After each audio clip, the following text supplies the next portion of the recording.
किसी ने पूछा जिंदगी इतना दर्द क्यों देती है? उत्तर देने वाली ने कहा, जिंदगी तो सभी को खुशी देती है, लेकिन एक इंसान की खुशी दूसरे के लिए दर्द बन जाती है। बोलो इसमें जिंदगी क्या कर सकती है?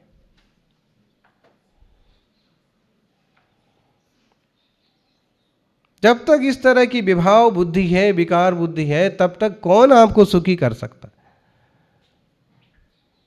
किसी और के कारण से हम दुखी हैं, ये हमारी कल्पना है। वो ज़्यादा सुखी है, वो ज़्यादा प्रतिष्ठा पा रहा है, वो ज़्यादा सम्मान पा रहा है, वो ज़्यादा लाड़ पा रहा है, मेरे को कोई पूछता नहीं है, मेरा हिस्सा छीन लिया जाता है। और इस तरह की जो बातें हैं वो हमारी दुख का मूल कारण है। और अगर हम स्वावलंबी हो जाएं कि ना मेरा कुछ लिया जा सकता है और ना मेरा कुछ छीना जा सकता है। बोलो आपकी आत्मा के अनंत गुणों में से, अनंत शक्तियों में से कोई गुण, कोई शक्ति छीन सकता है? बोलो ज्ञानी, नहीं सिद्ध। फिर हमें यही सब कल्पना क्यों चलती रहती? आज शहर में रहते हैं साधु संग त्यागी व्रती, तो वो भी एक तरह से इस चीज से थोड़े से प्रभावित हो जाते हैं।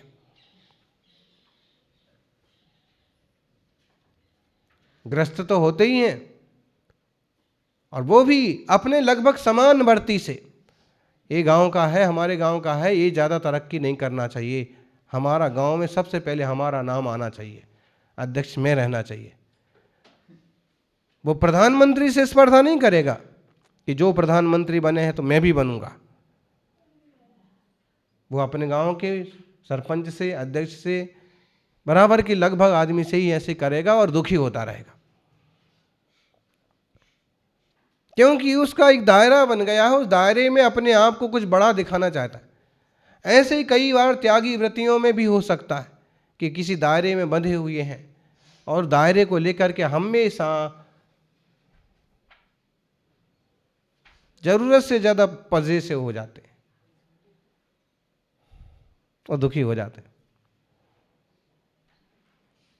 जंगल में बैठे हैं मुनिराज, तो कितने ही मुनि आ जाएं, से कोई एलर्जी नहीं है। क्यों? वो भी तपस्या कर रहे, वो भी तपस्या कर रहे हैं। लेकिन एलर्जी तब हो सकती है कि राजा आए और एक को नमस्कार करे और दूसरे को नहीं कर पाए, और उसमें अगर कुछ मन में ऐसा खेद खिन्नता आ जाए, क्योंकि वेद विज्ञानियों को ऐसा होता नहीं है, लेकिन उसमें खेद खिन्नता आने के चांस हैं कि राजा ने मुझे नमस्कार नहीं किया, इन्हें नमस्कार किया। श्रावक मेरे पास नहीं बैठते हैं, इनके पास बैठते हैं। किसी भी चीज के लिए बुलावा आता है तो इनका नाम लिया जाता है, मेरा नहीं लिया जाता। ये दुख की जड़ है। अगर हम इस चीज से समझौता कर लें कि जहां जो कुछ हो रहा है अपनी जगह ठीक है, जंगल में बैठे हैं, पहाड़ पर बैठे हैं, तपस्या कर रहे हैं, तो उन्हें ज़्यादा शिकायतें नहीं होती हैं। राग देश का प्रपंच घटता जाता है और इसलिए एक दिन मोक्ष भी हो जाता है। पहले से ही बारूद के ढेर पर बैठे हैं, कोई कुछ बोल रहा है, कोई कुछ कर रहा है। जो लोग लोगों के संपर्क में जितने ज़्यादा रहते हैं ना, वो उतने ज़्यादा दुखी रहते हैं। उन्हें कभी ऐसे लगता होगा कि मैं बहुत फेमस हूँ और देखो मेरे को लोग हमेशा घिरे रहते हैं। लेकिन जनेभ्यो वाक् तथा स्पंदा मनसश्चित्त विभ्रमः भवन्ति तस्मा संसर्गा जनैर्योगी ततस्त्यजेत्। हे योगी, जन संसर्ग को छोड़ो। जितने ज़्यादा लोगों के बीच में रहेंगे उतने तरह की बातें होंगी। कोई मान बढ़ाएगा, कोई अपमान बढ़ाएगा, कोई मान करेगा, कोई सम्मान करेगा, कोई अपमान करेगा, एक दूसरे के कान भरेगा और तुम्हारी साधना एक तरफ रखी रह जाएगी। बुद्धिमानी इसी में है कि किसी की तरक्की, किसी की उन्नति, किसी के ज्ञान का विकास देख करके, किसी का मान सम्मान देख करके, किसी की प्रतिष्ठा देख करके, धन वैभव देख करके हमें कोई विचार नहीं आना चाहिए। आप कहोगे ऐसे कैसे हो सकता है कि कोई विचार ना आए? आता ही है।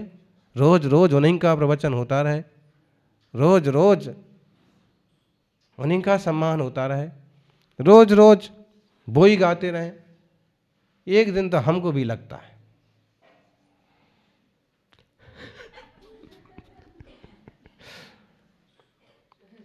नहीं लगना, ये व्यक्ति ने आत्मविकास किया है, जिसने यहां तक जीत लिया, यहां तक सीख लिया कि जो कुछ हो रहा है ठीक है, सब अपनी अपनी जगह सब ठीक कर रहे हैं, हमारी कहीं जरूरत होगी तो हम अपना योगदान देंगे। भैया वृत्ति सेवा भी एक बहुत बड़ा गुण है।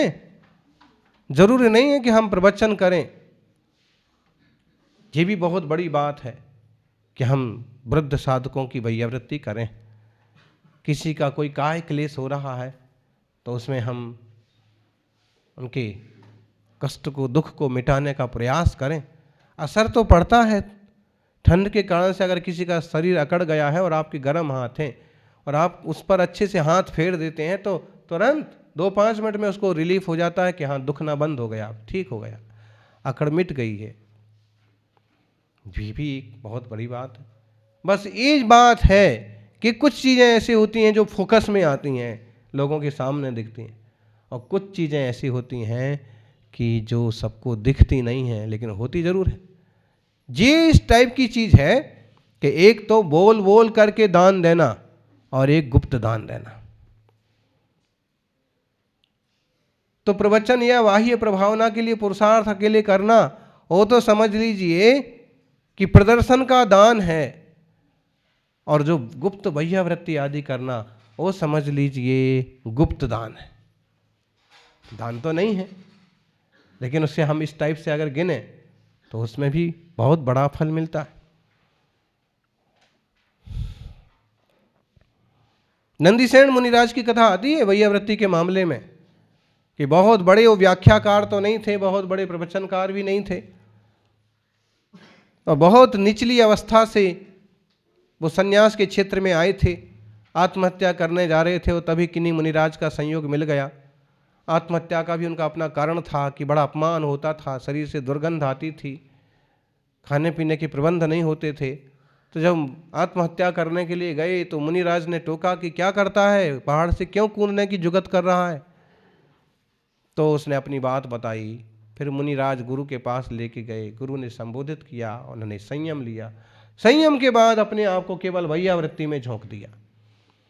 और भैयावृत्ति का उनका इतना गजब का वो कथानक है कि उनके पास आने वाला कोई भी साधक कभी भी निराश्रित नहीं रहता था, सुखी संतोष होकर के उत्तम समाधि करता था। भैयावृत्ति गुण ऐसा उनके पास रिद्धि हो गई थी कि इस साधु को, इस त्यागी के लिए क्या जरूरत है, उस चीज का भी प्रबंध हो जाता था। और फिर साधु जनों की सहजता से विवेक पूर्वक, विधि पूर्वक समाधि भी हो जाती थी, शांति हो जाती थी, स्वास्थ्य लाभ हो जाता था।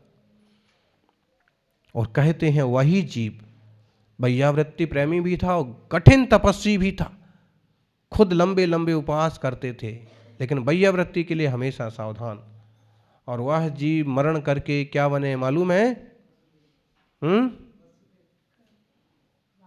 हरिवंश पुराण का स्वाध्याय करो। कृष्ण जी के पिताजी वसुदेव बने कामदेव, और वो भी बड़े शक्तिशाली थे, प्रभावशाली थे। तो हम सभी इस बात को भी समझें।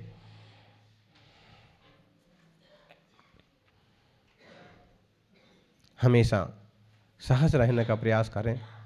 लाभ और पूजा प्रतिष्ठा की कामना का निषेध करते हुए आचार्य गुणभद्र स्वामी कहते हैं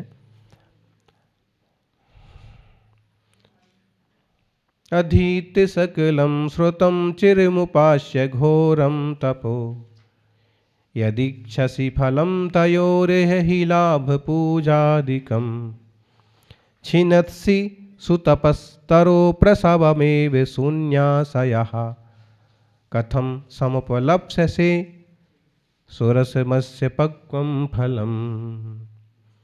यदि शास्त्रों का अध्ययन करता घोर तपस्या भी चिरकाल, उनके फल में लाभ और पूजा की वांछाएं पाल। तप तरु के हैं फूल तोड़ता होकर अरे विवेक विहीन, कैसे प्राप्त करेगा रसमय पके फलों को तू मतहीन। हैं? बड़ा अच्छा यह श्लोक है और इसमें कह रहे हैं कि सारे शास्त्रों को पढ़ने के बाद भी, कठिन तप करने के बाद भी तू उसका फल क्या चाहता है? लाभ पूजा आदि। लोग मुझे पहचाने, मेरी जय जयकार हो, मेरे नाम के झंडे लगें, स्तंभ बने, फोटो लगें, यही अगर पड़ा हुआ है तो कहते हैं कि भाई तू तप रूपी वृक्ष के फूल तोड़ रहा है। फूल टूट जाएंगे तो फल आएंगे फिर? तप रूपी वृक्ष के फूल तोड़ रहा है रे विवेकहीन, फिर बोल रसमय फल तुझे कैसे मिलेंगे? कैसे मिलेंगे? नहीं मिलेंगे ना। सर्व शास्त्रों को पढ़कर और चिरकाल तक घोर तप की साधना करके यदि तू उनके फल स्वरूप इस लोक में ही यश, लाभ आदि फल चाहता है तो तू विवेक रहित अभिप्राय वाला होता हुआ, अरे शांति रखो भाई, धैर्य रखो, जड़ें धीरे धीरे हिसाब से फैलेंगी। धीरे धीरे धीरे धीरे रे मना, धीरे सब कुछ होए। माली सींचे 100 घड़ा, ऋतु आए फल होए। धीरे धीरे सब कुछ होगा। हैं? अब भी हाल एक ही क्षण में और आप फेमस हो जाओ, और जो ऐसे फेमस हो जाते हैं और जो 84 में बहुत कुछ पा लेते हैं, थोड़े दिन में वो वापस धूमिल भी हो जाते हैं।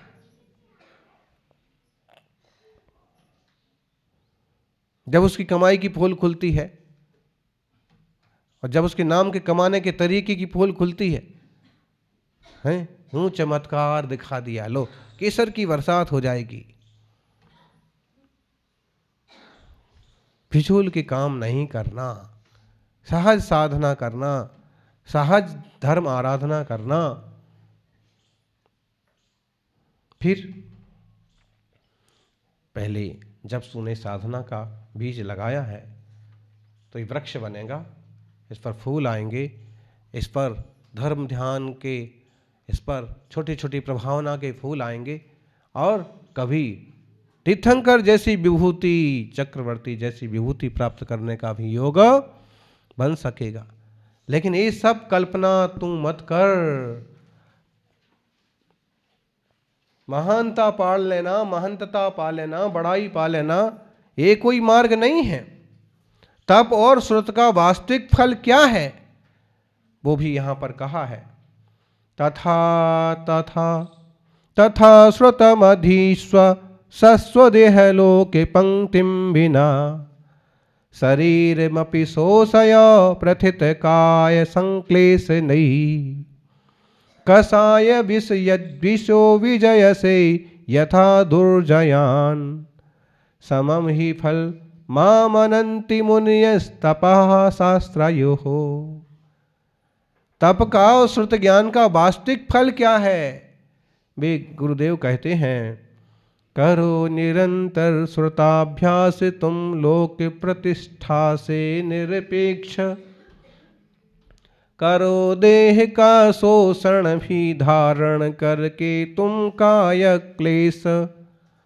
क्योंकि महामुनि तप और श्रुत का फल कहते हैं उपसंभाव। इससे जीत सको दुर्जय शत्रु जो विषय कसाय विभाव। आया ध्यान में? क्या कहा?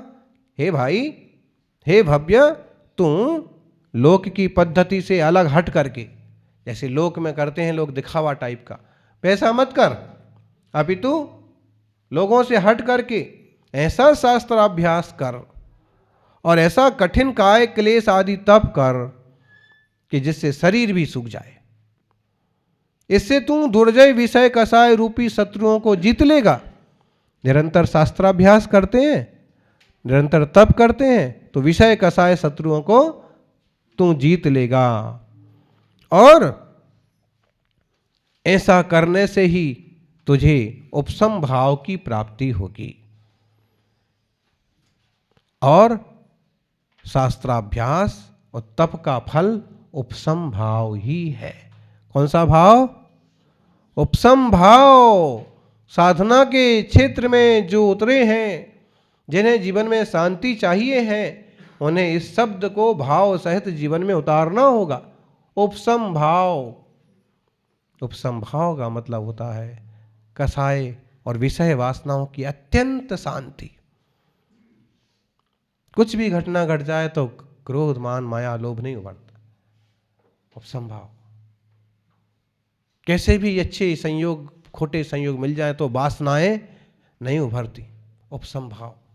तप का फल क्या है? उपशम भाव। श्रुत का फल क्या है? उपशम भाव। उपशम भाव होगा, उपशांत भाव होगा। उपशांत भाव के बल पर संबर निर्जरा का मार्ग सधेगा। संबर निर्जरा होगी तो क्या होगा? मोक्ष होगा। इसलिए ज्ञानियों को निरंतर शास्त्राभ्यास करना चाहिए, निरंतर तप का अभ्यास करना चाहिए। और लौकिक जनों की तरह नहीं कि मैं बहुत शास्त्र पढ़ लूँगा, फिर लोग कहेंगे कि इन्हें 10,000 गाथाएँ याद हैं, फिर मैं उपास बहुत कर लूँगा तो लोग कहेंगे इनने 1,000 उपास कर लिए हैं, 10,000 उपास कर लिए हैं। आचार्य महाराज अपने सामने लगभग वो किसी को प्रशंसा करने का मौका नहीं देते थे। कोई करता था तो टोक देते थे, क्योंकि उनकी रुचि अपनी तप और साधना की उपशांत भाव की थी। तो इसलिए नहीं करें, इसलिए करें कि जीवन में बहुत जरूरी है। हमारा श्रुताभ्यास जबरदस्त होगा तो उपशम भाव जबरदस्त बनेगा। हमारा तप जबरदस्त होगा तो हमारी शांति भी जबरदस्त बनेगी।